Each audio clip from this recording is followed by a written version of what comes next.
Il fallait mettre en place un peu un dispositif et discuter sur les modalités donc, de déroulement de cette année. En premier lieu, on a discuté un peu donc, du bilan de l'année passée. Donc, on a vu quelles étaient les contraintes et quelles étaient vraiment les actions qu'il fallait mettre en place.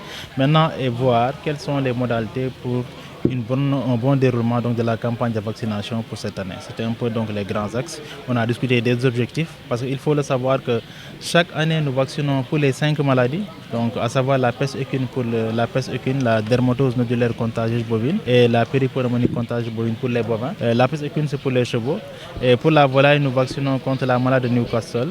Et pour les potes ruminants, à savoir les moutons et les chèvres, nous vaccinons contre la peste des potes ruminants. Maintenant, chaque année, les objectifs augmentent en fonction donc, de nos objectifs que nous avons fixés. Donc, il fallait vraiment décliner, voir quels sont les objectifs de vaccination pour la région de Ziguinchor au niveau donc, de cette année, pour qu'on puisse être plus efficace, mais aussi il y a une nouvelle donne dans le déroulement de cette campagne de vaccination. Maintenant, l'accent est mis, c'est-à-dire le ministère est en train de faire donc, des démarches pour que la vaccination se fasse donc, de manière simultanée avec le Mali, la Mauritanie, donc les deux Guinée, la Gambie. Ça, c'est une manière de tenir compte de la porosité des frontières parce qu'on ne peut pas éradiquer certaines maladies et avoir donc de très bons résultats sur le cheptel tant que donc, les animaux continuent à circuler donc, d'un pays à un autre.